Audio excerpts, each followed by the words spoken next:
Welcome to Enlighten Your Souls with Islamic knowledge provided by the platform of Ruke Buli, Speech of Soul.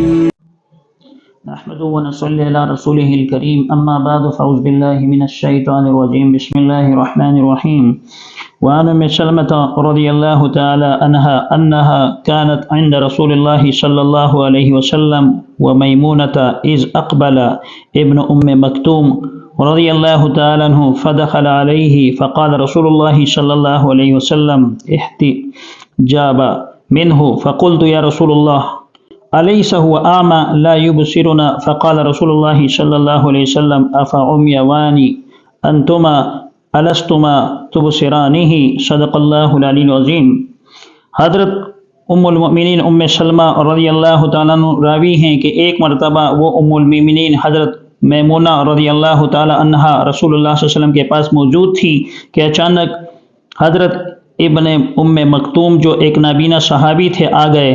رسول اللہ صلی اللہ علیہ وسلم نے ابن مکتوم رضی اللہ عنہ کو دیکھ کر ان دونوں ازواج مطہرات سے فرمایا کہ ان سے چھپ جاؤ۔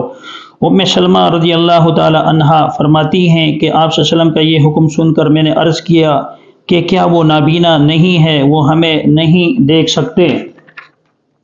آپ صلی اللہ علیہ وسلم نے فرمایا کیا تم دونوں بھی اندھی ہو، کیا تم ان کو نہیں دیکھ رہی ہو؟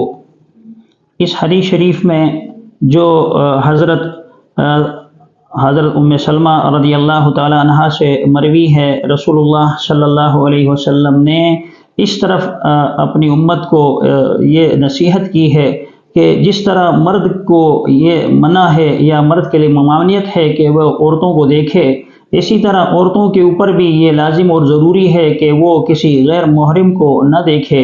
حضرت ام سلمہ رضی اللہ تعالی عنہا فرماتی ہیں کہ میں اور حضرت ام میمونہ رضی اللہ تعالی عنہا ایک جگہ موجود تھی کہ اتنے میں ایک نابینا صحابی حضرت عبداللہ ابن مکتوم رضی اللہ تعالی عنہ تشریف لائے۔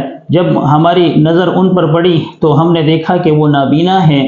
رسول اللہ صلی اللہ علیہ وسلم نے ان کو دیکھا تو فرمایا کہ تم ان کو کیوں دیکھ رہے ہو؟ تو حضرت ام سلمہ رضی اللہ تعالی عنہا فرمانے لگی کہ یا رسول اللہ صلی اللہ علیہ وسلم وہ تو نابینا ہیں، یعنی وہ ہمیں نہیں دیکھ سکتے اگر ہم انہیں دیکھ لیں۔ تو آپ صلی اللہ علیہ وسلم نے اس کے جواب پر فرمایا کہ تم دونوں بھی نابینا ہو، یعنی رسول اللہ صلی اللہ علیہ وسلم کے کہنے کا مقصد یہ تھا کہ جس طرح مرد کا عورت کو دیکھنا ممنوع اور حرام ہے، اسی طرح عورتوں کا وہ غیر محرم کو دیکھنا وہ ناجائز اور حرام ہے۔